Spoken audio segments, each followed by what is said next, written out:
Central Oregon's Deschutes River winds past the little town of Maupin on its headlong rush to the Columbia. Maupin residents respect the Deschutes because of its swift current and treacherous rapids. They tell stories of hapless adventurers who have challenged the whitewater in rafts, never to be seen again. It's the undercurrents in it, where the water's running over rocks and under rocks, and it gets to spinning in an undercurrent, and you get in that and you can't swim out of it until the river lets you do it, and sometimes it's too late. Pretty risky. That's what it's risky for me anyway. And I think it's risky for the other guys, but they're willing to take their life in their own hands. Well, that's up to them.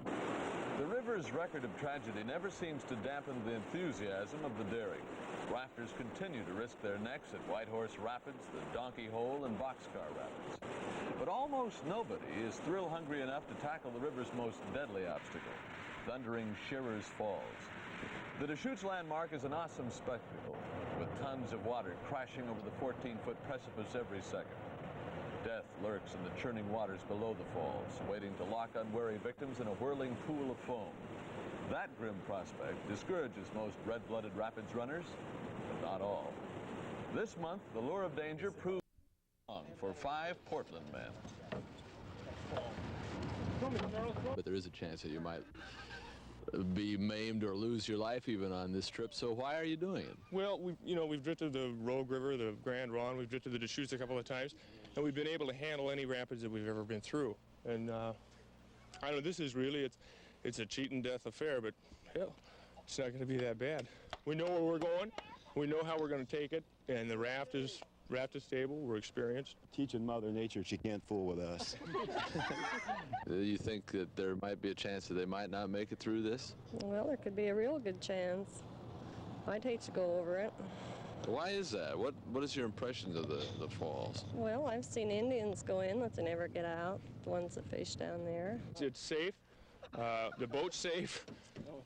We've done it before. It's just, we've got an insatiable appetite for excitement, I guess. Do you have a plan for when you reach the falls? You bet. And that is what? Hold on to the raft. When the water comes over this falls, it spills so fast that it goes down underneath the pool that's there and then twists back up. And it sucks anything right down with it underneath there. And if you can keep from getting in a position of getting sucked under there, you're all right. But if you ever do, in my opinion, a life jacket would never bring you up. You don't want to go off in the river low like it is now at the time. Why is that? Well, because it's such a sharp drop-off, you see, when you go right straight over, your raft is naturally going to nose down. You've got no chance to pull it back up. We're really worried about falling off the raft and drowning, to tell you the truth. That's which kind of flowers they wanted.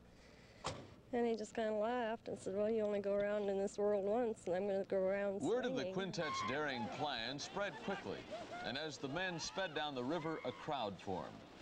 Nobody wanted the rafters to die, of course, but it wasn't to be missed if somebody did. As the spectators stood watch, the raftsmen made a final survey of the falls, then they were off to meet their destiny.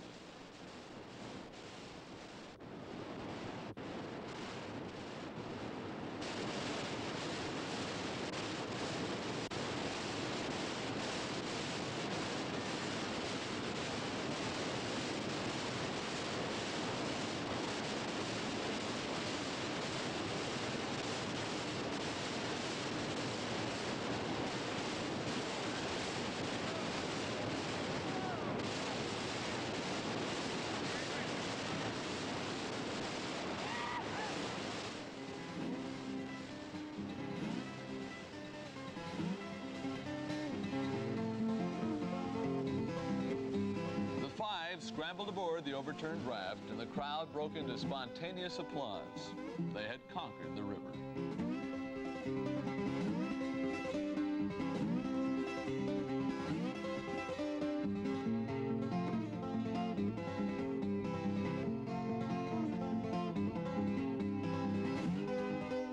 Their reward?